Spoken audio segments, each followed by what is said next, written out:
When two mature adults with places of their own decide to tie the knot or move in together and share a household, a lot has to give, and you don't want it to be the relationship.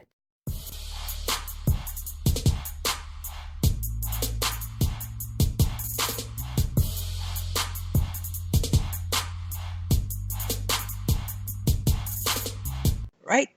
Welcome back, everyone, to AuthorStory. I am your host, Alexander Lim, and this episode's featured book, which you can check out by clicking on the Amazon link in the video description below, is Downsizing the Blended Home When Two Households Become One. The author, Marni Jameson, is a syndicated home and lifestyle columnist whose work is published weekly in over 20 different newspapers in the United States. So, Marni, welcome to AuthorStory. Thank you very much for being with Well, it's us. my pleasure. Thank you for having me. Great. So, first off, Marni, a little bit about yourself. What was it like growing up, Marni? Well, I guess I got into this path like I wanted to be a writer, and if you get to write about what you're interested in and what you love, there's just kind of no better way to go. And I started writing about home design 19, 20 years ago for a paper in California, and pretty soon it got popular and became nationally syndicated. And I just kept writing every week about what was going on in my life. And a few years ago, what was going on in my life was my parents were moving into assisted living, and I needed to clear out the family home. And I started writing columns about how heartbreaking that is and how difficult it is to be respectful of your parents' things, and yet you can't take it all with you. And then I wrote what was actually my third book, but it's called Downsizing the Family Home: What to Save, What to Let Go. And that was very popular. And then my own life went through a remodel, and I had to downsize a big house that I had in Colorado, and I had a marriage that was unwinding and lots of reinventing to do. And I moved from Colorado to Florida and was taking up home, making a home here. And I met a wonderful man, and he was a widower, and we got remarried in 2016. Both of us, he had a widow, he was a widower, and I was a divorcee, and we had these two full households and pretty strong opinions about what we liked, and we were crazy about each other, but not so much about each other's stuff. And so had to make it all work out. So I wrote some columns about that, and now we have Downsizing the Blended Home. I went and got some experts to weigh in and help me, and I hope others through the process. All right, great. So first off, Marni, what got you interested into making homes look good? Did this come in, like you mentioned, like you were writing for 20 years? Did this come in then, or did this kind of come in after you dealt with dealing with your parents' belongings? Oh gosh, this happened way back. My interest in home design, I've always loved home design, but I never had the budget to do what I really wanted. And I looked at homes like I think so many people do, and I look at beautiful pictures of homes. This was back when I was in my 20s and newlywed and trying to make a house. And I thought, getting a house to look like some of these pictures in magazines, it would be like Evel Knievel jumping the Snake River Canyon. I just did not know how to approach it. And so I did what journalists do. I started interviewing a lot of people about, well, how do you pick an area rug, and how do you cover a window, and how do you arrange furniture, and how do you create a color scheme, and all the things that I was dying to know. And instead of paying for it, I got paid to write about it. So it was kind of a perfect storm. And I wrote my first book was called The House Always Wins: How to Create Your Dream House on a Budget. And that was pulling together. I had built a house with my then husband, and we were trying to furnish it from the walls in, and that's sort of what guided me through. So that was that book. But I just always I want to live better, more beautifully, reasonably, graciously, and every week that's what I write about, and that's what inspires me. Right, okay. So I'd like to go on a little sidetrack here. I understand one time you were a home stager. Yeah, so that was an interesting evolution in life. And when I moved from the big family home I mentioned in Colorado, it was 2011, and it was not a good time to sell a house. So I was getting separated, and I was moving to Florida, where I got a job as a newspaper reporter, a health reporter actually, at the Orlando Sentinel. And I was coming here with my daughter, and I was sort of heartbroken to see what I could afford in terms of rent. It was a real come down. And I thought, gosh, maybe there's another way. And that day, this was divine intervention. The Orlando Sentinel, the day I was here looking for a place to live, the Orlando Sentinel ran a story on the front page of its newspaper: live like a prince for the price of a pauper, live in homestay, be a live-in homestager. So I called this company up. There's a company that places people who have nice furniture and good taste into high-end homes and stage them for sale. And I said, I am perfect for you. And they said, well, you know, a lot of people want to do this, but they can't. And most people aren't qualified. I said, no, I'm perfect. I have beautiful furniture, beautiful taste. I live neatly. I'm perfect. And I got the deal. And so I lived in 6 homes in 4 years. These are about 4,000 square foot homes.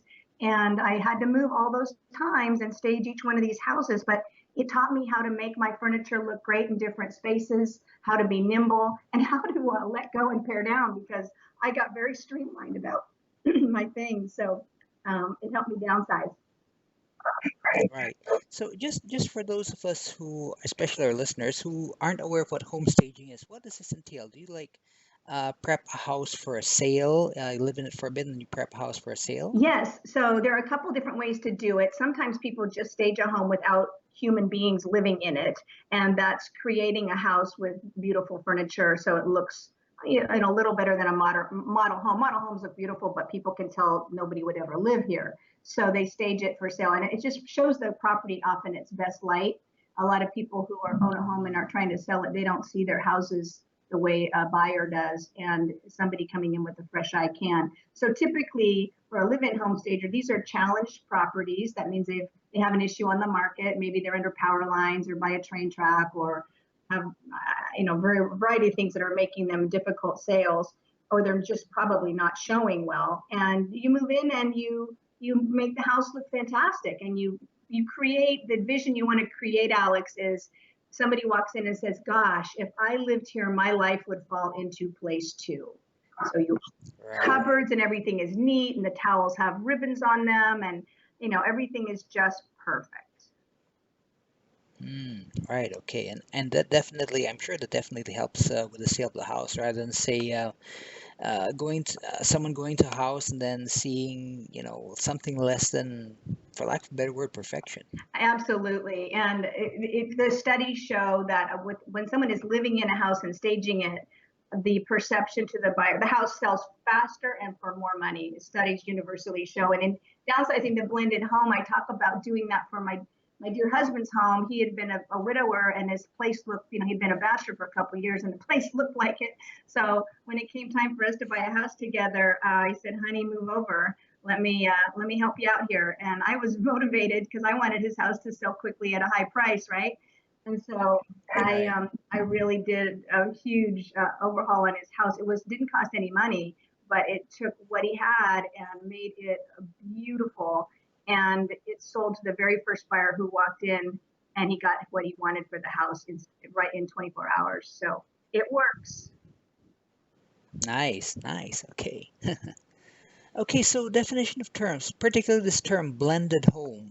Again, not all of our listeners might know what this means, so can you tell us what a blended home is? Well, most books on the market obviously talk about blending families and psychology issues that happen around that blended unit. And I leave that subject to people who have a lot more initials after their name than I do, Alex. But this is an issue of blending your household things. And when you get to be a certain age, and you've collected things over your life that you love and you're attached to, and so has your partner, it can be very contentious. So I had to learn that. I stepped into this relationship, and I honestly said, and I talk about this in the book, honey, I got this. I'm the home designer. I write a column about home design. He happens to be a lawyer. I'm like, you do your job, I'll do mine. And I got the house figured out. And he's like, wait. I like my stuff too. And I don't want to feel like I'm living in your house. And it was like a cold shower. Like, oh, here we go. So I think that I had really had to think it through and say, this isn't about me anymore. This is about creating a house for us and representing him honestly and fairly, and creating a beautiful look that was us together and not all about me. And that took some stretching. So I'm sure in the course of your doing your work, you came across some couples, I mean, that also were setting up a blended home. What are some of the issues that these couples encounter when they do start setting up their blended home? So in Downsizing the Blended Home, I tried to get a wide sweep of people. I have two fellows, for instance, who are a great couple, and they were moving into a 400 square foot apartment in Manhattan. So they had a very small space to contend with, and one of the apartments had Right. a lot of stuff. And then I talk about a family who was a young couple, and the wife was an only child and her mother was divorced and lived nearby, and they decided to move in together, all three of them, which takes a particular kind of son-in-law. And I talk Right. about their story, and they built a home in Oklahoma that is got a mother-in-law suite, and it's perfect for all of them. And that was a unique kind of blending. So I also talked about a couple who are crazy about each other and looking for a house together, and they moved in together and it just didn't work. They ricocheted right back out. They're still dating, but that wasn't going to work. So I try to look at this from a variety of points of view. My story is sort of the scaffolding that we build the whole picture on, but I use other couples' experiences, and also equally important, I talk to experts. I talk to real estate agents, I talk to home designers, I talk to psychologists, sociologists, people who specialize in step families and divorce, and bring a lot to bear on this topic that might seem trite on the surface, but once you go through it, Right. it's really, really not. Right. So it's the main issue that the couples get confronted with. Is this really about how do you call it, possessiveness over personal belongings, emotional attachment, that sort of thing? I think I talk about a fight about the coffee table is not about the coffee table. And Uh-huh. that it's important that everyone feel in the house represented and respected. And the goal, I think, first of all, you have to step back and think about what are we trying to do here. And the goal is to respect each person and their past without building a shrine to the past, and make room for the future. So it Mm, becomes an hour process. And what doesn't work, Alex, is when somebody capitulates and just say, "Oh, it's just easier to let her have her way or him have his way. I'll just do it." And there's always this right. sort of underlying, if you don't come home to a house that you feel represents you, there's a hollowness in your soul that you can't quite put your finger on. So I think Right. that it's really important for couples to have an intentional goal of what are we trying to create together. And when someone starts feeling hurt or displaced, the other partner needs to be sensitive, listen, step back, and work on a resolution. Mm, right. Okay. So in your work, I mean, I'm sure there were, I'm sure, I mean, it's impossible, I guess, to please everyone. So I'm sure that not all the couples that you worked with did work out. What is the most challenging case, sorry, that you came across, if you don't mind sharing about it? You mean when it didn't work out, or obstacles that you could? I mean, I like to think the couple will win. Only one couple backed out of their relationship, and some of that was familial, Mm, not just about the leather Barca lounger with the cup holders, but that's an right, issue right, too. I think that you can really do damage into your relationship. Something's got to give. When two people move in together, one house plus one house has to equal one house. So each person has to give up half a house, more or less, right? So right, it's right, requiring some giving and bending. And in order to blend, you have to bend.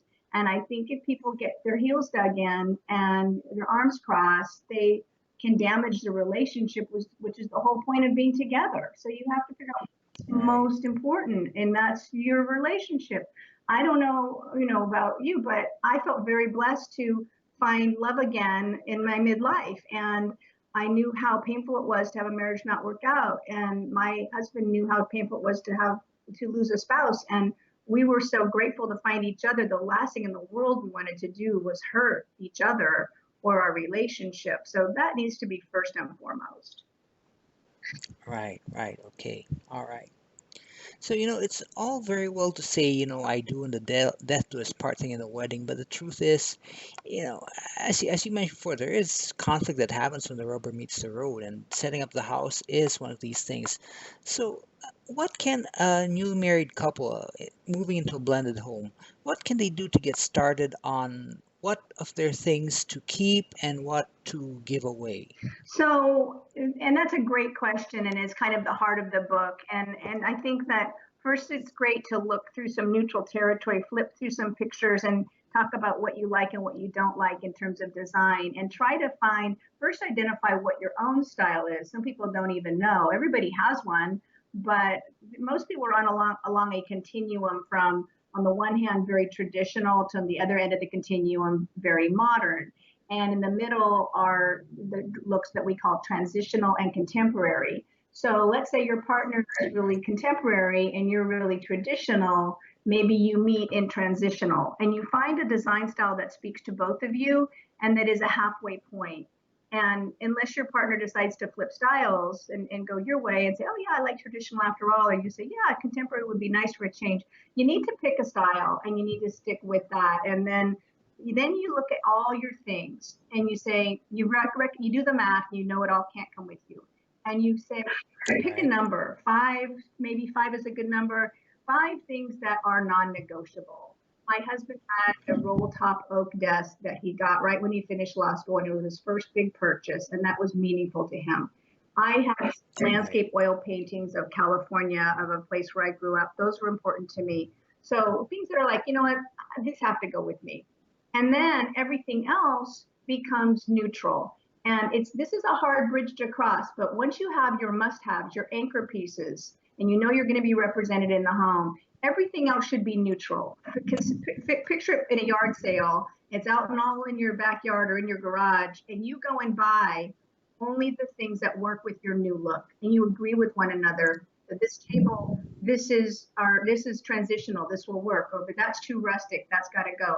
And that Right. becomes how you start to whittle away what works and what doesn't work. And I had to let go of some things I was very, very fond of because I had to finally admit they just didn't go in our new home. Right, right. Okay.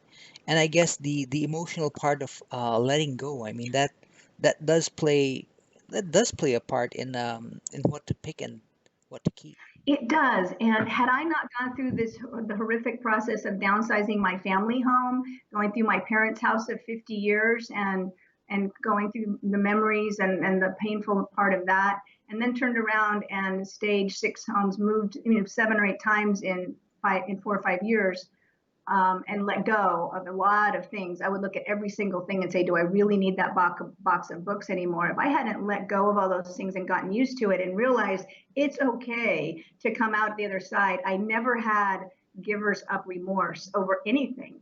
That gave me a lot of Mm. power and courage and strength to be able to let go. Because frankly, Alex, what I learned is that if you hang on to the past, you don't leave room for the future, and you have to let go and break free and leave some open space to grow into and fill in and become who you're becoming and not who you once were. Right, right. Okay. And yeah, I mean that's particularly difficult because I'm sure there are a lot of folks out there who are how do you call it attached to their past more than anything else. One of the things we talk about in the book, in both my books, is the reason we get attached. And there's a psychological term called endowment. And it's the very same thing that, I don't know about you, but I was attached to a little pink rabbit when I was a girl growing up, a little kid. And my daughters were attached to their stuffed animals or their blankets. And kids have transitional objects that they become very attached to because they replace them with feelings of, if their mom or dad isn't around, or their caregiver, they infuse this security object and all these good comforting feelings, which is helpful when the mom wants to get her hair washed, but the child endows these with meaning. So that very same dynamic continues into life. We just get more sophisticated about it. Think of a man with his fancy car, right? He gets very attached. Don't touch my Mm. car. And we endow things with meaning. If you get a purse when you're shopping with a girlfriend and it was a fun day, or maybe it was your birthday, you never look at that purse the same way again. Every time you pull it off the shelf, you go, oh, this is the purse I had on my birthday with my friend, and it has all these good feelings, and you create all this connectivity with items that have been with you and have stories. And it's the story that we connect with and we have trouble giving up. So as soon as people realize that it's a story and they can let it go, maybe they take a photograph of it and remember it, but they don't have to have the item to keep the memory alive. They can start moving forward a lot more freely. Right, right, okay. And right, yeah. So that is definitely a different. That's definitely a way out of breaking the attachment, so to speak, and definitely moving on forward. Yeah, I think recognizing why you're attached in the first place and that it really is the story. It's not the thing that, and I'm not saying get rid of all things that are meaningful, but if you keep Right, everything, if everything is important, nothing is important. And if everything is important, your life snowballs and it's really pretty ugly. And then that's why we have an epidemic of storage lockers in this country. Don't get me started. all right, okay. Okay, so now about the book. I mean, you're a syndicated columnist. You've already written three other books, all which relate to remodeling and decorating homes. I'm thinking that your writing this book wasn't inevitable, but you did so anyway. What made you decide to write this book? Again, it's the whole idea of I write when I'm living. And as I was confronting marriage in the midlife and merging homes and families, it naturally Right, found its way. I expressed it in my weekly column. And as it started to tumble forward, my readers were sending me all kinds of emails and stories about their various blending stories. And I looked on Amazon and at the bookstore, and I could not find a book on this subject. No one had written. They'd written a lot about blending families, but not about blending households. And I thought, well, right, who else? I mean, I love to learn while I write. I don't write because I know all the answers. I write because I want to find them out. And I was able right, to tap experts, and having a syndicated column gives me access. I'm just the girl next door who's trying to figure this out as I go. I don't pretend I know it all, but I do have a press pass, and I deal with people who have a certain degree of ego, and they like to have their names in 20 newspapers across the country. So I have access right. to people that maybe others don't, and I can ask them all these great questions. And I have some fantastic sources in my book, and I get from them wonderful advice that I apply in my own life. And if it sounds hokey or it sounds fishy or it sounds unreasonable, it doesn't make it into my column or into my books. But that's my approach. I lean on others for their good information and try to apply it. Right. Okay. I mean, and as you did mention, I mean, blended home. It's not particularly a subject that's often brought out. Yeah, I think that I had talked when I come full circle with this book at the end. It's home for the holidays and talking about making room for all the new people in your life that invariably show up. My husband had three children. In fact, he had a stepson. His first wife had a 5-year-old when they first got married, and then two children followed that. And I had two daughters, so we were a blended family of five. But when we got married, they were ages 21 to 36. And I thought, well, my youngest were off to college and we were empty nesters. And what I did not get was that people go out and find significant others and make more people. And so we Right. didn't, we undershot it with our first house, and we've had to move and get a little bigger house because I still wanted to be the matriarch of this family. And I still wanted to have everybody around my table, and I wanted to make room for them to come home in our house because this is an important chapter of my life and finally of the next generations to understand who their step siblings are and to create a relationship that I hope will go forward into many generations. All right. Okay. Okay. Got that. Great. Great. So, Marnie, let's say you came across a newlywed couple. You know, these two really want to get together, but they are at odds on how to create a blended home. And let's say you have only had enough time to tell these guys one thing on how to do so.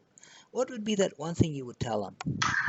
I would say find a style that you both agree on. Get a picture or a home or some inspirational photo that is not your place or either one of your homes, but it's a direction that you really love and is fitting with the place in which you will live. And then be very honest with yourselves as you move forward about what goes into that space and what does not. And I would also say, if I can have two things, that there's a lot of security in the small items. So in Right? our house, many of my bigger pieces made it into the home, and some of DC's pieces did not. And we have all of his cutlery, his dishes, his Tupperware, his pillows, his coasters, things that are you touch every day, but may not necessarily have a big visual presence in the house. But that is a really important point of connection. So tell them that just because you get her dining room table doesn't mean you've lost. It means that you might get all the appliances. So it's a give and Right. it's a give and take. Okay. Okay. Nice. Nice. Okay. Okay. So, Marnie, in the last minute or so of this interview, are there any last words of wisdom you'd like to share, maybe to inspire listeners? Oh my gosh, I just think again, you have to put the relationship first. And believe me, I wasn't perfect about this. I had my heels dug in, and I like things a certain way, as you can imagine. And Right. I think you need to keep your antenna up, your ears open, and really remember that this is about who you both are becoming, not who you once were. And you're not trying to force anybody into your mold, but you need to grow and develop and blend. And that starts with being fair in your own house. And here's one other little secret in the book that I wait till about 2/3 through. When I say each couple has to give up half a house, you really have to give up a little bit more because you Right. have to leave room for the us.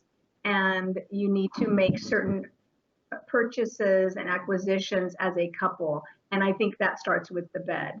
I don't think anybody wants to bring the bed forward. So start there, start unifying, buying things together, and building a life that is about the two of you. Right. Nice. Nice. Okay. Well, that's definitely good advice there. All right, then. So, in closing, then, the book is Downsizing the Blended Home When Two Households Become One. The author is our guest, Marni Jameson, sorry, and you can find her book on Amazon. So, Marni, thank you very much for being an author story. It was, I must say, it was very enlightening speaking to you about blended homes and the subject matter. Well, thank you so much for having me. I'm glad you like this subject. I do too. Cool. Okay, so everyone, check out Downsizing the Blended Home as well as the other books that featured on our channel. So, see you guys all next time on Author Story, where we speak to another awesome author about their fantastic book.